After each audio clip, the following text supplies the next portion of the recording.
Voilà, je pense que là, ça va marcher un petit peu mieux.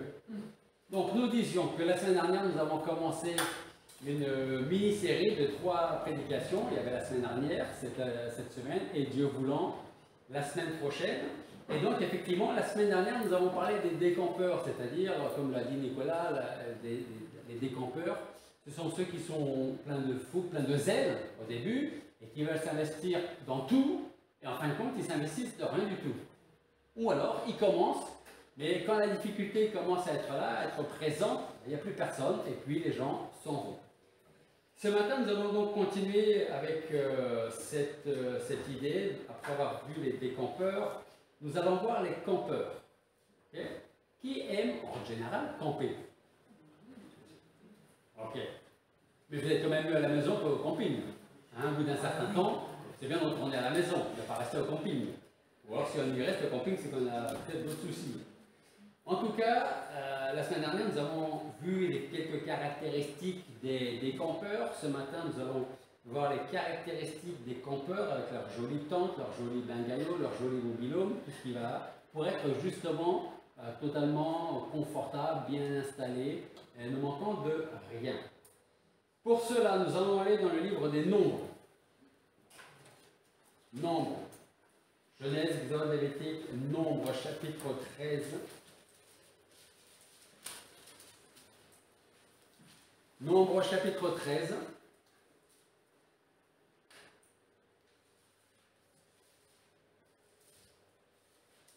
Nous allons lire les 4 premiers versets pour commencer. Nombres, chapitre 13, versets 1 à 4. Après cela, le peuple partit de Hatséroth et ils campèrent au désert de Paran. L'Éternel parla à Moïse en disant: envoie les hommes pour explorer le pays de Canaan, que je donne aux enfants d'Israël. Vous enverrez un homme pour chacune des tribus de leur père, tous les principaux d'entre eux. Moïse les envoya donc du désert de Paran, selon le commandement de l'Éternel. Tous ces hommes étaient chefs des enfants d'Israël. Verset 18, jusqu'à la fin du chapitre. Je vous invite à la maison à lire les versets 5 à 17. C'est tous les noms des tribus, si ça vous intéresse. Et voilà, c'est pour ça que je saute directement au verset 18 qui nous dit: Moïse les envoya donc pour explorer le pays de Canaan, et il leur dit: montez ici par le midi et vous monterez sur la montagne, et vous verrez le pays quel il est, le peuple qui y habite, s'il est fort ou faible, s'il est en petit ou en grand nombre, et ce qu'est le pays où il habite, s'il est bon ou mauvais, ce que sont les villes dans lesquelles il habite, si c'est dans les camps ou dans les forteresses, ce qu'est la terre, si elle est grasse, maigre, s'il y a des arbres ou non. Et ayez bon courage et prenez du fruit du pays. C'était alors le temps des premiers raisins. Ils montèrent donc et explorèrent le pays depuis le désert de Tsin jusqu'à Rehob, en allant vers Hamath. Ils montèrent par le midi et vinrent jusqu'à Hébron, où étaient Aïman, Saïchaï et Tamaï, enfants d'Anak. Or, Hébron avait été bâti 7 ans avant le Tsoam d'Égypte. Et ils vinrent jusqu'au torrent d'Escol et ils coupèrent un serment avec une grappe de raisin. Ils l'apportèrent à 2 avec une perche, ainsi que des grenades et des figues. On appela ce lieu torrent d'Escol, torrent de la grappe, à cause de la grappe que les enfants d'Israël y coupaient. Alors ils revinrent explorer le pays au bout de 40 jours. Étant arrivés, ils vinrent vers Moïse et vers Aaron et vers toute l'assemblée des enfants d'Israël au désert de Paran, à Kadès, et ils leur rendirent compte, ainsi qu'à toute l'assemblée, et leur montrèrent du fruit du pays. Ils lui firent donc leur rapport et dirent: nous sommes allés au pays où tu nous avais envoyés, et vraiment c'est un pays où coule le lait et le miel, et voici de son fruit. Seulement, le peuple qui habite dans ce pays est robuste, et les villes sont closes et très grandes. Nous y avons vu aussi des enfants d'Anak. Les Amalécites habitent à la contrée du Midi, et les Étiens, les Jébusiens, les Amoréens habitent dans la montagne, et les Cananéens habitent près de la mer et le long du Jourdain. Alors Caleb fit taire le peuple devant Moïse et dit: montons et emparons-nous-en, car nous pouvons les vaincre. Mais les hommes qui étaient montés avec lui dirent: nous ne pourrons monter contre ce peuple, car il est plus fort que nous. Et ils décrièrent devant les enfants d'Israël le pays qu'ils avaient exploré en disant: Le pays que nous avons parcouru pour l'explorer est un pays qui dévore ses habitants. Et tous ceux que nous y avons vus sont des gens de haute stature. Et nous y avons vu des géants, enfants d'Anak, de la race des géants. Et nous étions à nos yeux comme des sauterelles, et nous l'étions aussi à leurs yeux. Prions. Père Céleste, nous voulons te remercier parce que ce matin, tu nous permets de continuer cette série de prédications sur le thème des grimpeurs. Nous l'avons vu la semaine dernière, nous avons parlé des campeurs. Cette semaine, nous voulons parler des campeurs. Alors nous voulons te demander surtout, Seigneur, de nous aider à ne pas être des campeurs, à nous aider à ne pas rester sur nos positions là où nous sommes, parce qu'il semble que nous sommes bien. Et qu'au contraire, nous puissions avancer toujours plus loin, avec toi, pour toi. Merci de bénir chaque personne ici présente, de nous préparer, de nous disposer favorablement pour recevoir ton enseignement. Et sans ton nom, nous te prions. Alors dans ce livre des Nombres, nous savons que les Juifs sont partis d'Égypte, ils sont sortis d'Égypte, et qu'ils se trouvent actuellement dans le désert, pas très loin du pays promis par Dieu. Et cette conquête du pays promis était la destinée et l'espoir de tout homme, de toute femme, de tout enfant sorti d'Égypte. Alors, essayez d'imaginer. Vous êtes esclave pendant 400 ans en Égypte. Et puis on vous promet que vous allez avoir votre propre terre, vous allez pouvoir cultiver, vous allez pouvoir travailler la terre, travailler pour vous-même, vous allez être libre. Vous préférez quoi? Continuer à être esclave ou être libre et avoir votre patrie, votre terre, votre pays? Bien sûr, que ce soit eux ou nous allons dire, on préfère sortir de l'esclavage, de la servitude, pour pouvoir avoir une terre qui nous appartienne. Là, nous avons donc le peuple juif, Israël, qui sort d'Égypte. Il se trouve dans le désert, pas loin donc du pays promis. Ils avaient bien l'intention de grimper vers ce pays prospère que Dieu leur avait réservé, mis de côté. Ils étaient, en sortant d'Égypte, dans leur esprit, nous sommes maintenant bénis et nous sommes victorieux de Pharaon, de son armée, parce que nous avons réussi à sortir. Donc nous sommes vainqueurs. Nous avons gagné. Dieu nous a fait sortir d'Égypte et c'est pour ça que nous sommes vainqueurs aujourd'hui. Donc, ils sont tous prêts à partir vers le pays que Dieu leur a promis et le pays que Dieu a préparé d'avance pour eux. Et tout ce que je suis en train de dire est très important.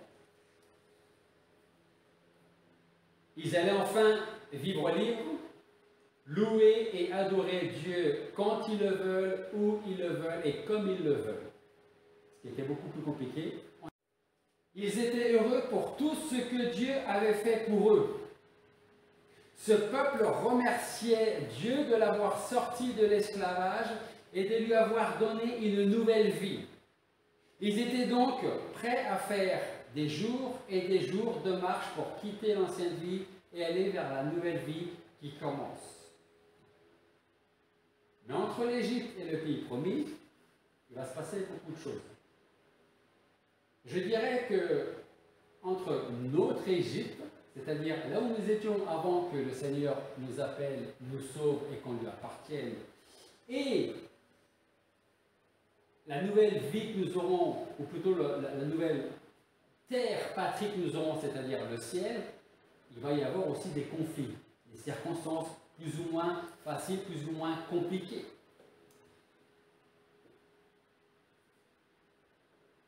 Il va y avoir des obstacles. En ce qui concerne Israël, l'obstacle pour certaines personnes, c'était les géants qui se trouvaient dans le pays. On va revenir sur la parole de Dieu, mais qu'est-ce que nous lisons? À nos propres yeux, nous étions comme ça, alors qu'eux étaient des géants. Ces gens-là dévorent. Si on rentre, en fait, on va se faire manger, littéralement, tout le monde a de le dire. On va se faire écraser. Est-ce que c'est vraiment le pays que Dieu a réservé pour nous? C'est pas quelqu'un d'autre? Est-ce que Dieu ne s'est pas trompé? Peut-être que dans leur esprit, c'est ça. Mais en même temps qu'on parle de ça par rapport à l'Égypte, on peut se poser la même question pour nous. Ce que je suis en train de dire, est-ce que Dieu c'est vraiment ce qu'il avait prévu pour moi. Donc ces obstacles seront dressés, que ce soit à l'époque par Israël ou pour nous aujourd'hui. Ces obstacles que nous-mêmes nous pouvons rencontrer pourront être dressés par Satan parce qu'il ne veut pas que nous marchions, que nous avancions. Il préfère ou que nous décampions, ou au pire des cas pour lui, que nous campions. Parce que comme ça, quand on campe, eh ben, on n'avance pas plus. Et si on n'avance pas plus, on n'avance pas dans la connaissance de notre Seigneur Jésus-Christ, de sa parole. Mais il n'y a pas que Satan qui dresse les barrières. Qui d'autre peut dresser des barrières? Nous-mêmes. Tout simplement. Vous savez, je ne suis pas du tout un défenseur de Satan, bien au contraire. Mais ne mettons pas sur son dos des choses dont nous sommes nous-mêmes responsables. Les barrières qu'on peut se mettre soi-même. Si c'est Satan, c'est surtout, comme je vous l'ai dit, pour ne pas atteindre le but qu'on s'est fixé, c'est-à-dire arriver, comme on va le voir avec l'apôtre Paul qui nous dit, à la connaissance parfaite de notre Seigneur Jésus-Christ. Contente-toi de... Tu connais un petit peu, c'est déjà pas mal, on ne va pas t'en demander plus. Donc, tu es bien là, contente-toi de ce que tu veux. C'est vrai que parfois nous pouvons rencontrer les décampeurs. Ça devient trop compliqué, je repars. Mais c'est là aussi où nous pouvons retrouver les campeurs. Je suis là, je suis bien, j'ai une vie spirituelle avec le Seigneur, j'ai une vie spirituelle à l'église, j'ai une vie d'église. Je vais venir le mercredi en réunion de prière, maintenant qu'on les a remises. Donc j'ai ce qu'il faut. C'est pas encore assez. Okay? Il y a donc des espions qui vont, avec Josué et Caleb, explorer le pays. Ils commencent comment? Regardez ce qu'on a ramené. Alors, on n'a pas la taille de la grappe, mais si la porte à deux sur une perche, je pense que ça devait prendre de la place, ça devait certainement peser un certain poids. Okay? Qui n'aimerait pas avoir une grappe comme ça dans son jardin? Je regarde parce que ma femme me sourit, parce qu'on a parlé de raisins hier, c'est pour ça que si on avait des raisins, si avec une seule grappe de raisin, on pouvait manger presque pendant 2 mois, imaginez un peu la grappe du raisin, la taille de la grappe. En tout cas, pour les espions, pour Josué et pour Caleb, tout est bien dans le jardin. Mais, il y a un mais. Il y a ceux qui habitent sur cette terre que, a priori, Dieu nous a mis de côté, réservé. Donc nous sommes comme les espions qui étaient avec Josué et Caleb, ou est-ce que nous voulons être des Josué et des Caleb qui avaient une autre détermination que rien ne pouvait arrêter? Peut-être qu'ils ont été ralentis en voyant les géants, mais est-ce qu'ils se sont arrêtés? Non. Peut-être qu'ils se sont dit, effectivement, il y a des géants. Effectivement, si c'est que nous qui allons sur cette terre promise, on risque de se faire complètement écraser. Mais c'est Dieu qui nous donne ce pays. Et donc, si Dieu est avec nous, que dit Josué et Caleb, on y va. Autrement dit, on avance. Autrement dit, on grimpe la semaine prochaine. Comme eux, nous pourrons dire, montons et emparons-nous du pays, car nous pouvons les vaincre. Je vous pose une question. Qu'est-ce qui peut vous arrêter, nous arrêter dans notre marche chrétienne avec le Seigneur?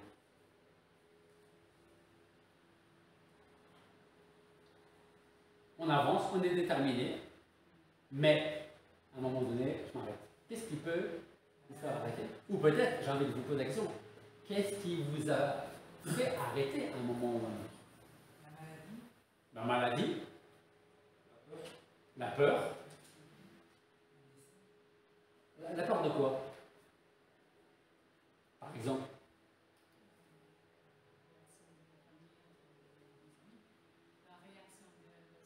La réaction de nos proches. D'accord? Peur de peut-être pas y arriver. Peut-être que je me suis emballé et puis peut-être que j'aurais dû dire, je vais réfléchir avant de dire oui, oui, oui, tout de suite. Hein? En tout cas, comme nous l'avons vu la semaine dernière, réussir sa vie avec le Seigneur, c'est comme grimper une montagne. Et grimper, ce ne sera jamais facile, mais jamais impossible. Ok? Ça peut être compliqué, ça peut être très compliqué, mais jamais impossible. Regardez avec moi 1 Corinthiens chapitre 9. 1 Corinthiens chapitre 9 à partir du verset 24.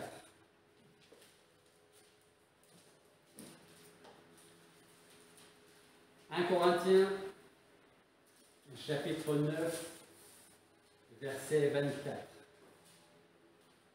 C'est Paul, bien entendu, qui parle là, et qu'est-ce qu'il nous dit?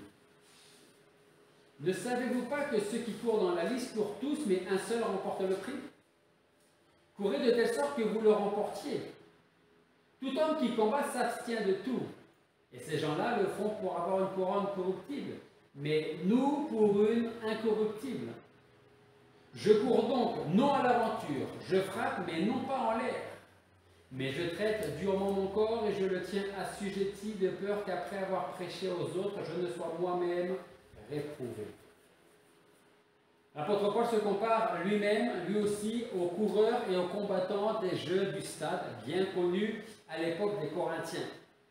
Et dans la course chrétienne, chacun peut et chacun doit courir pour obtenir le prix. Et de pouvoir arriver à la fin de sa vie, comme on l'a vu la semaine dernière, et dire comme l'apôtre Paul, j'ai achevé la course. Maintenant, je peux m'arrêter.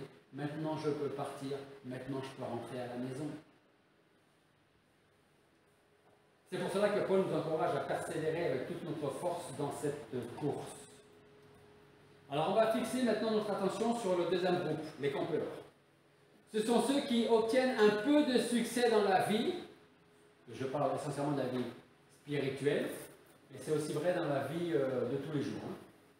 En tout cas, dans la vie spirituelle, ce sont ceux qui obtiennent un peu de succès et qui ensuite s'installent dans ce qui est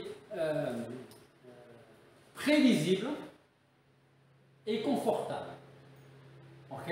Autrement dit, regardez bien, si je prenais l'exemple, je ne veux pas que ce soit un vrai exemple, mais on pourrait dire, c'est comme si en tant qu'église, ici on se disait, ben voilà, on a notre bâtiment, on a une salle qui peut accueillir 100 personnes, mais nous sommes 30, donc c'est très bien. Une petite église, petite famille ou grande famille, on s'entend bien comme ça, donc c'est parfait. S'il y en a d'autres qui avancent, tant mieux. Si on n'a pas d'autres, ben tant pis, mais nous on est là. Ça, ce sont les campeurs. On se satisfait de ce que nous avons et on ne cherche pas à avoir plus. Pendant que je suis en train de vous dire ça, je suis en train de penser à autre chose. J'espère que tout le monde ici a ce qu'il faut pour vivre. Financièrement, je parle. Si vous pouviez en avoir plus, est-ce que vous aimeriez en avoir plus? Qui? Donc il y a 4 et les autres, ils ont envie de faire ça, mais ils pensent dans leur tête peut-être que... Ok, peut-être que ça vous convient ce que vous avez. Où est-ce que je veux en venir? C'est-à-dire qu'aujourd'hui, on est prêt à dire, bon, j'ai ce qu'il faut pour vivre et finir le mois. Bien sûr, si je peux en avoir plus, j'aimerais en avoir plus. Pourquoi, si on a cette attitude financièrement parlant, on ne l'a pas dans notre vie spirituelle avec le Seigneur, avec l'Église? Pourquoi est-ce qu'on se dit, moi j'ai ce qu'il faut pour vivre, j'ai ma petite Bible, j'ai mes habitudes à l'Église, le samedi pour la réunion de dames, pour le petit déjeuner des hommes, la réunion de prière, le culte, j'ai peut-être même une responsabilité à l'Église, et ça me convient. Ça s'arrête là. Pourquoi est-ce qu'on n'a pas cette même attitude de dire, ok, j'ai fait ça, bah, peut-être que je peux laisser ce que je suis en train de faire à quelqu'un qui aimerait prendre ma place pour que moi je puisse avancer encore.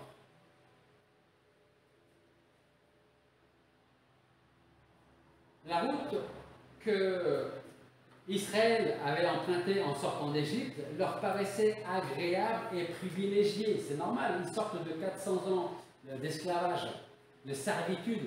Donc forcément, même s'ils se disent on va se retrouver dans le désert, pour vous mettre dans le désert et libre que de continuer à être en Égypte et esclave. Et ça, c'était simplement la sortie d'Égypte. Hein. Vous connaissez la suite. Donc, ils commencent à prendre leur route, une route agréable, privilégiée,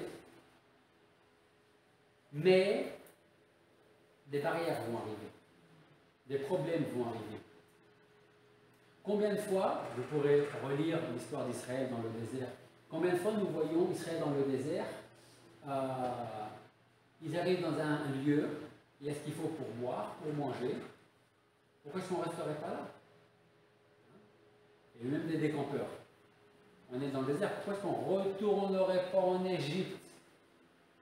Parce que si on est en Égypte, on était peut-être esclave, mais on avait de quoi dormir, on avait de quoi manger, on avait de quoi boire. En effet, on était esclave.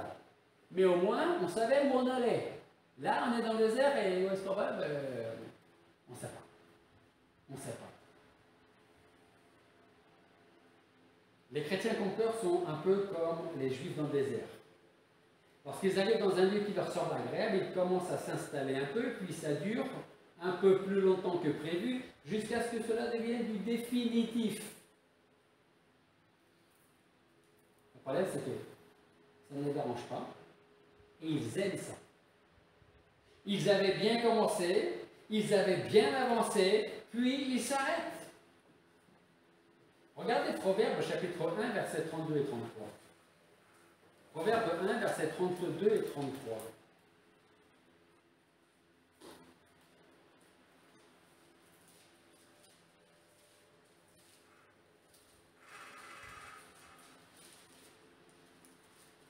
Proverbe 1,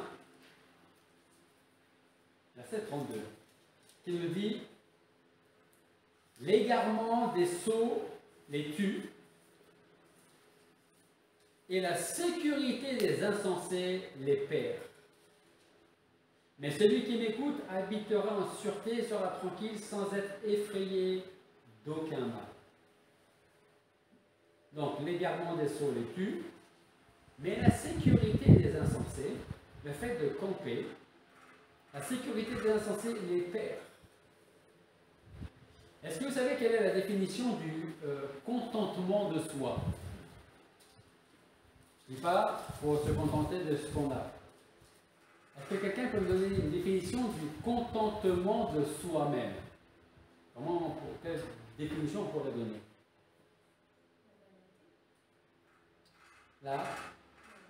La vanité, d'accord? En effet.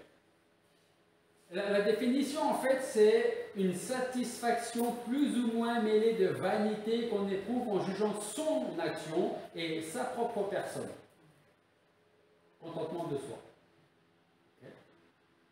Je suis bien, je suis faux, je suis pas trop mal, je me contente de ça.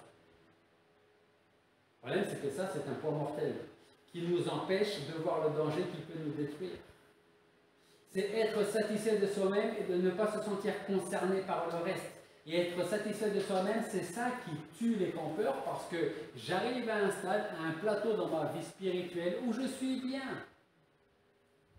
Je comprends qu'on peut s'installer pendant un moment, parce qu'avant d'arriver sur ce plateau où maintenant on est bien, ça pouvait être compliqué, difficile avant. Donc bien sûr, on arrive là où maintenant on a arrangé nos problèmes passés, on arrive sur ce plateau où on est bien, et on va se poser un peu. C'est le un peu parfois on oublie. Pour ensuite reprendre la route. La question qu'on peut se poser, c'est est-ce que nous sommes satisfaits de nous-mêmes? Au point où, quand je suis satisfait, donc je reste où je suis. Le fait d'être satisfait de nous-mêmes nous bloque dans notre recherche de ce qui est plus excellent encore pour Dieu. Si on est satisfait de nous-mêmes et qu'on reste là où on est, on ne va plus écouter ce que Dieu nous dit à chacun d'entre nous. Et comme on ne va plus écouter ce que Dieu a à me dire ou à vous dire à chacun d'entre vous, on n'avance pas plus. Parce qu'on est satisfait de nous-mêmes. Et qu'on est bien là. Je ne fais pas de vagues, je fais ce que j'ai à faire, j'ai pris, on m'a donné une responsabilité, je la tiens et tout va bien. La question, c'est pas est-ce que je suis satisfait de moi-même, c'est plutôt est-ce que Dieu est satisfait de moi. C'est ça.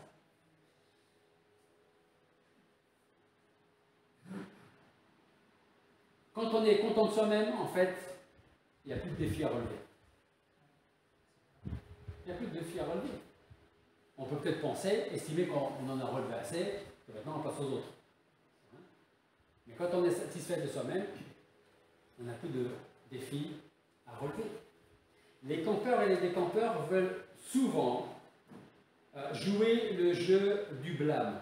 Et dire que s'ils n'avancent plus, ce n'est pas forcément de leur faute, mais que d'autres les ont arrêtés d'une manière ou d'une autre. Ce sont des chrétiens qui trouveront toujours des excuses pour se justifier. Et croyez-moi, on peut inventer tout ce qu'on veut comme excuse pour se justifier. Que ce n'est pas ma faute, c'est la faute de l'autre. C'est la faute de l'Église. C'est la faute du pasteur, la femme du pasteur, du diacre, je ne sais pas. Et ils trouveront aussi toujours des excuses pour se justifier devant Dieu, que ce soit dans leur attitude ou dans leur vie. Alors la question c'est, sommes-nous satisfaits de nous-mêmes dans la vie morale? Regardez 1 Roi, chapitre 9. Alors, quand vous cherchez le passage 1 Roi, chapitre 9, et quand je parle de la vie morale, je veux parler bien entendu aussi de la vie, bien sûr, à la maison, au travail, dans la société et aussi dans l'église, entre autres. 1 Roi, chapitre 9, versets 1 à 9. 1 Roi, chapitre 9, versets 1 à 9. Après que Salomon eut achevé de bâtir la maison de l'Éternel et la maison royale, et tout ce que Salomon a pris plaisir à faire, l'Éternel apparut à Salomon pour la seconde fois comme il lui était apparu à Gabaon. Et l'Éternel lui dit, « J'ai exaucé ta prière et la supplication que tu m'as présentée. J'ai sanctifié cette maison que tu as bâtie pour y mettre mon nom à jamais, et mes yeux et mon cœur seront toujours là. » Verset 4.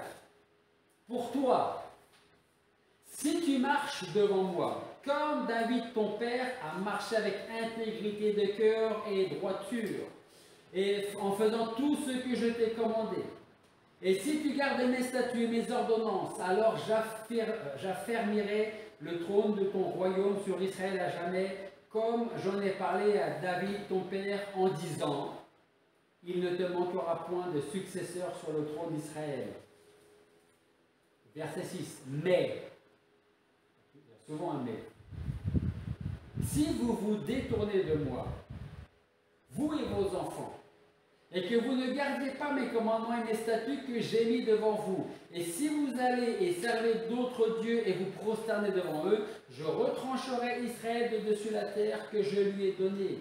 Je rejetterai loin de moi cette maison que j'ai consacrée à mon nom, et Israël sera la fable de la risée de tous les peuples. Et quant à cette maison, il aura été haute et levée. Quiconque passera près d'elle sera étonné et sifflera, et l'on dira, pourquoi l'Éternel a-t-il ainsi traité ce pays et cette maison? Et on répondra, parce qu'ils ont abandonné l'Éternel leur Dieu, qui avait tiré leur père hors du pays d'Égypte, et qui se sont attachés à d'autres dieux, qui se sont prosternés devant eux et les ont servis. C'est pour cela que l'Éternel a fait venir sur eux tous ces maux. Autrement dit, qu'est-ce que nous dit le Seigneur? Qu'est-ce que dit le Seigneur à Salomon? Qu'est-ce qu'il nous dit à nous? Si vous me suivez, si vous me gardez mes commandements, mes préceptes, ce que je vous demande de faire, ma volonté, vous serez bénis. Par contre, si vous m'oubliez, ce ne sera pas la même chose. Ne pensez pas en entendant ce passage que cela est réservé exclusivement au peuple d'Israël, parce qu'il en sera de même envers tous ceux qui, après avoir reçu et accepté Christ comme Seigneur et Sauveur, l'ont renié d'une manière ou d'une autre. Alors vous pouvez peut-être dire, mais moi, je n'ai jamais renié le Seigneur. Je ne vous demanderai pas de lever la main si vous êtes sûr de vous. Parce que, par contre, ce que je vous demande, c'est de quelle façon est-ce qu'on peut renier le Seigneur? On a donné, je crois, un des meilleurs exemples la semaine dernière. Assis près du feu. Il n'y a pas, moi, cet homme-là. C'est qui parlait? Pierre. Rappelez-vous ce héros des apôtres, le premier à partir en guerre s'il fallait partir en guerre, celui qui a coupé l'oreille d'Olpus quand on est venu récupérer le Seigneur dans le jardin. C'était le premier à quoi? À suivre le Seigneur, à aller en prison s'il faut, et même mourir avec toi s'il faut. Et on a vu qu'une fois qu'il était auprès du feu, Quand quelqu'un s'approche, une première femme, et tu dis, mais tu étais bien avec Jésus, toi aussi, le Galiléen. Je ne sais pas de quoi tu parles. Et après, il y a même jury en disant, mais je ne connais pas cet homme-là. On peut reposer la question, qui pense qu'il n'a jamais renié Dieu? Marc 8,38 nous dit, car quiconque aura eu honte de moi et de mes paroles parmi cette race adultère et pécheresse, le Fils de l'homme aura aussi honte de lui lorsqu'il viendra dans la gloire de son Père avec les saints anges. Voilà une autre façon, une autre manière de renier le Seigneur. C'est-à-dire dans le sens où vous êtes dans une discussion, on travaille à la maison, dans la société, et puis on parle du Seigneur, on se moque du Seigneur, et si on pose la question, qu'est-ce que tu penses des chrétiens, toi? Comme vous.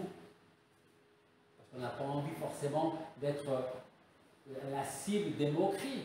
Voilà une autre façon de renier le Seigneur. Vous remarquerez qu'il y avait souvent, quand on voit la vie de Jésus-Christ dans les évangiles, il y avait souvent beaucoup de personnes autour de Christ. Beaucoup venaient pour l'enseignement, ce qui était une bonne chose, et beaucoup l'ont suivi, et d'autres ensuite ont vécu leur vie, leur nouvelle vie de chrétiens.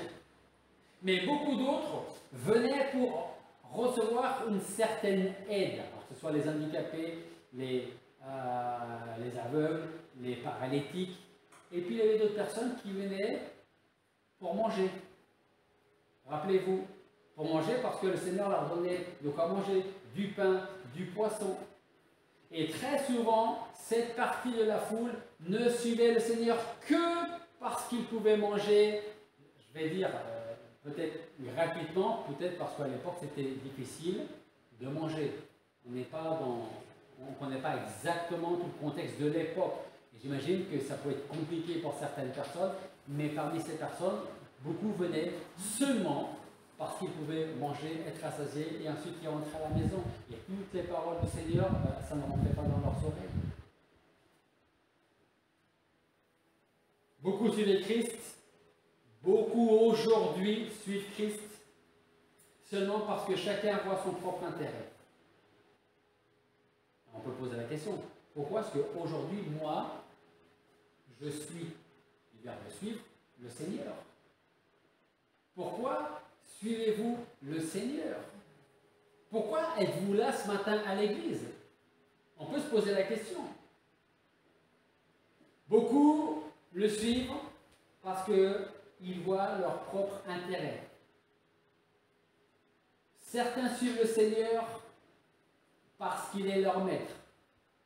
Mais d'autres le suivent ou le mettent de côté et se disent, au cas où, j'ai toujours le Seigneur qui est là qui peut m'aider. Et ça, on le voit dans toutes les églises. Vous avez des gens qui viennent à l'église parce qu'ils sont dans la difficulté, ils ont des problèmes, ils viennent à l'église et quand leurs problèmes sont arrangés, eh ben, on ne voit plus ces gens-là parce qu'ils estiment que leurs problèmes sont arrangés et donc je n'ai plus besoin d'église. Et si je n'ai plus besoin d'église, ça veut dire que je n'ai plus besoin de Dieu, je n'ai plus besoin de l'évangile.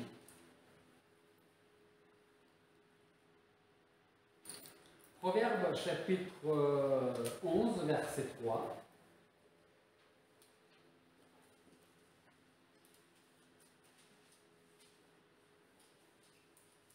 Proverbe chapitre 11, verset 3. Et ensuite on ira dans les proverbes, on verra au chapitre 20.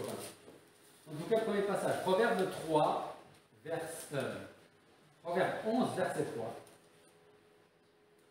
L'intégrité des hommes droits les conduit, mais la perversité des perfides les détruit. Proverbe chapitre 20, verset 7. Proverbe 20, verset 7. Le juste marche dans son intégrité, heureux ses enfants après lui.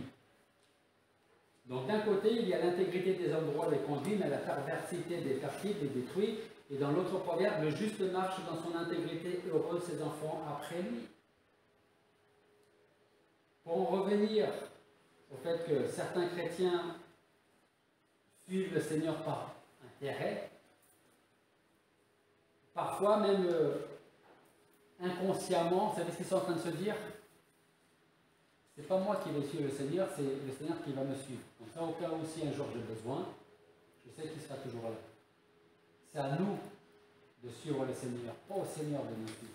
Il ne faut pas inverser les rôles. Dans les Proverbes qu'on vient de lire, ces mots de la parole de Dieu nous montrent que Dieu a fait une alliance de préservation envers ceux qui mènent une vie paisible et honnête. Dieu me gardera si je suis intègre et non pas si je suis malhonnête. Il va me bénir si je marche dans ses voies. Donc, est-ce que je suis satisfait de moi-même dans la vie morale de tous les jours? L'autre point, c'est est-ce que je suis satisfait de moi-même dans ma vie spirituelle? Je vous pose la question, mais je ne veux rien savoir. Est-ce que vous êtes satisfait de votre vie spirituelle aujourd'hui? Le contentement de soi, on en a parlé juste un peu avant, va me faire dire, le contentement de moi-même, va me faire dire, je viens à l'église, c'est déjà pas mal. Est-ce qu'on s'est déjà dit, posez-vous la question, posons-nous la question, je viens à l'église, c'est déjà pas mal. C'est vrai, je ne m'investis pas beaucoup, mais je viens. Que nous dit Paul dans la parole quand il s'adresse aux Éphésiens? Éphésiens chapitre 4. Éphésiens chapitre 4, verset 14. Éphésiens chapitre 4, versets 14 et 15.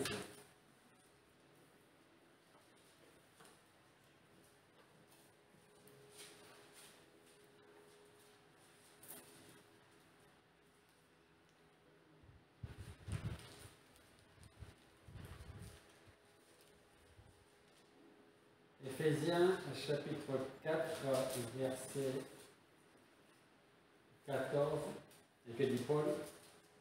Je vous inviterai à la maison à lire le contexte.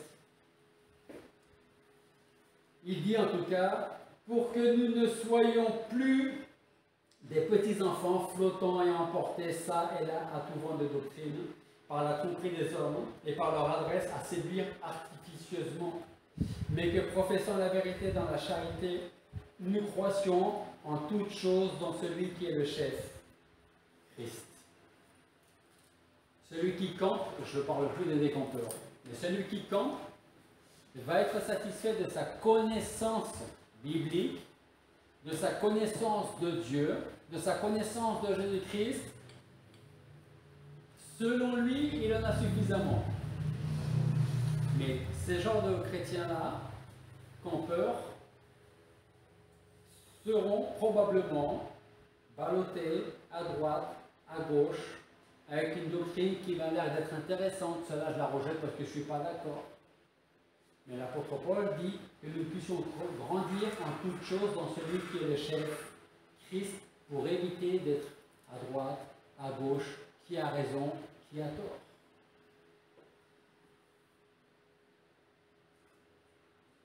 Beaucoup de chrétiens vont se contenter d'être sauvés, de venir à l'église, et je m'arrête là. Et Paul dit, croissez dans la grâce et la connaissance de notre Seigneur et Sauveur, Jésus-Christ. Quand on parle de la croissance spirituelle, venir à l'église n'est qu'une infime partie de la vie chrétienne. Alors que beaucoup pensent qu'ils ont fait le plus important. Je suis venu à l'église. J'ai accompli ma mission pour aujourd'hui, ce que Dieu attend de moi. Je suis présent et voilà, j'ai fait ce qu'il fallait faire. Regardez avec moi 1 Pierre chapitre 2. 1 Pierre chapitre 2, versets 1 à 3.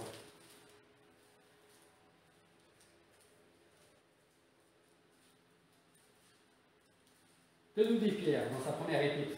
1 Pierre chapitre 2, versets 1 à 3.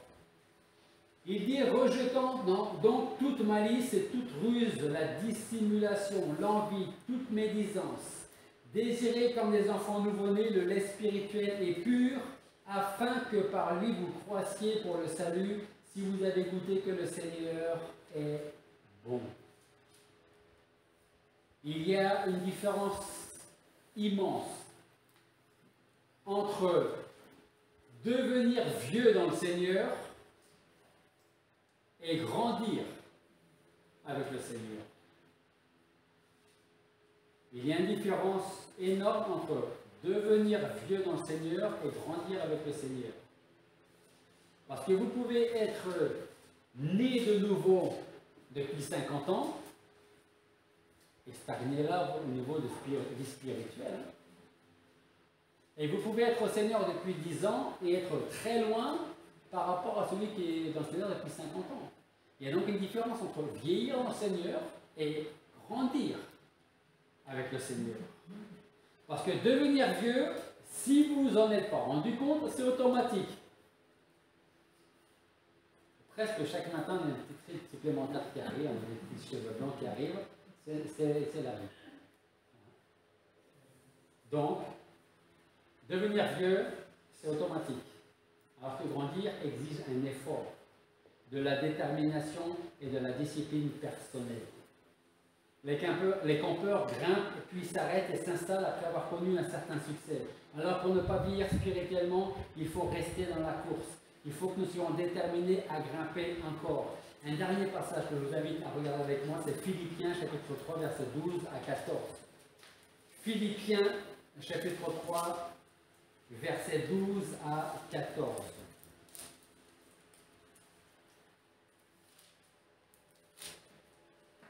Et que nous dit Paul? Que dit Paul aux chrétiens de Philippe? Qu'est-ce que Dieu nous dit à travers ce passage? Philippiens 3, 12. Non que j'ai déjà atteint le but ou que je sois parvenu à la perfection, mais je cours avec ardeur pour saisir le prix. C'est pour cela aussi que j'ai été saisi par Jésus-Christ. Frère, pour moi, je ne me persuade pas d'avoir saisi le prix, mais je fais une chose, oubliant ce qui est derrière moi et m'avançant vers ce qui est devant, je cours avec ardeur vers le but, pour le prix de la vocation céleste de Dieu en Jésus-Christ. Paul est en train de dire, moi, je ne vais pas m'installer et camper. Peut-être qu'à un moment donné, et puis ça vous pouvez parler, il fabriquait des tentes, hein, en plus, c'est le cas de le dire. Il aurait pu pendant un moment, et probablement pendant un moment, il s'est arrêté, il s'est posé pour reprendre des forces, pour repartir. Mais là, il est en train de dire, moi, je ne vais pas m'installer et puis camper. Moi, mon but, c'est de continuer la course, c'est de remporter le prix, et pour remporter le prix, eh ben, j'oublie ce qui est en arrière, en tout cas tout ce qui est négatif, parce que c'est souvent ça qui nous empêche de continuer à avancer, et je regarde vers ce qui est devant, je cours, j'avance, je grimpe, je continue. Et à la fin, qu'est-ce qu'il a dit? Ça y est, je suis arrivé, j'ai achevé ma course, j'ai fait tout ce que j'avais à faire. Maintenant, Dieu, le Seigneur Jésus-Christ, va me donner ma couronne. Il n'y avait aucun doute pour lui. Il n'avait aucun doute. Quelle est la couronne que le Seigneur va nous mettre sur la tête s'il nous en met une? On met, comme à l'école, le bonnet d'âne. J'espère que ce ne sera pas la couronne de meilleur campeur.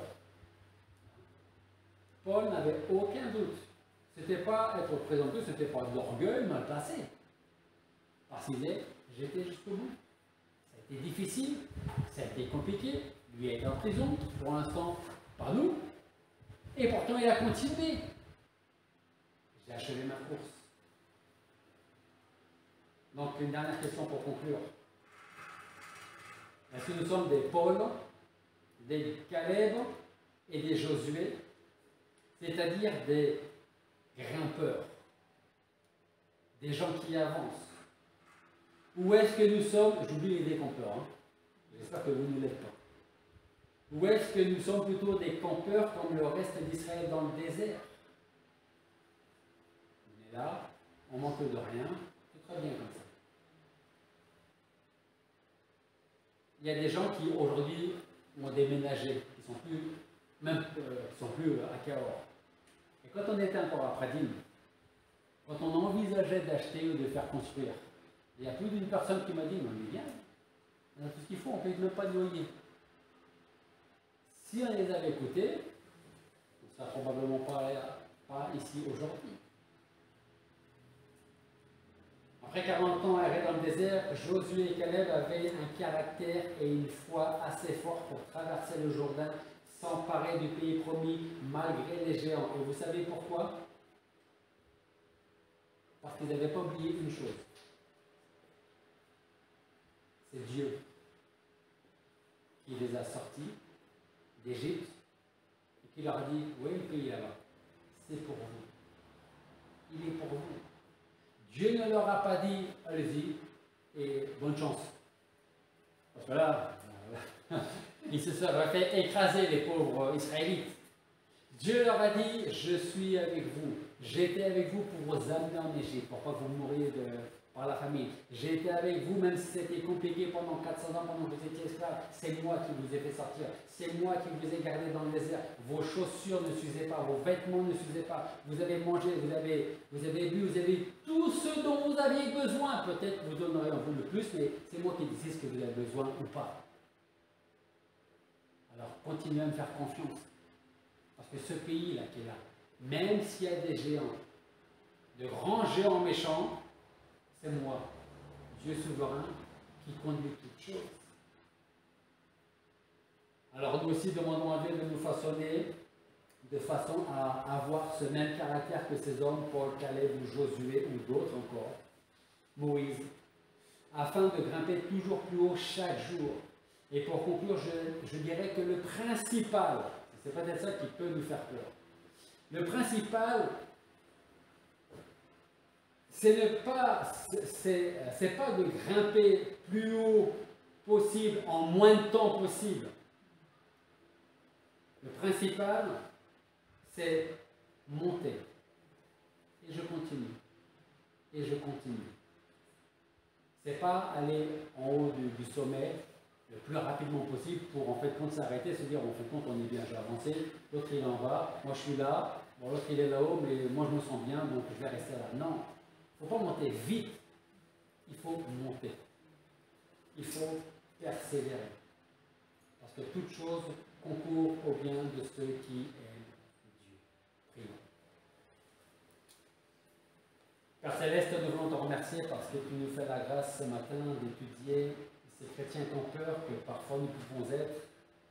Et si c'est le cas, alors nous te demandons pardon, nous voulons vraiment te demander de nous disposer favorablement pour que nous puissions continuer à grandir avec toi, à avancer avec toi, et toujours regarder vers le haut, le sommet que nous devons atteindre, le sommet que tu nous as fixé, avec la croix que tu nous demandes de porter. Merci parce que nous savons, et donne-nous alors garder en tête que c'est toi qui conduis toutes choses, c'est toi qui connais nos jours, nos circonstances, notre vie. Merci parce que tu connais toutes choses. Alors Seigneur, je vais te demander que cette Église puisse te glorifier, puisse continuer à avancer pour ta gloire, pour ton nom. Et c'est en Jésus-Christ que nous te prions.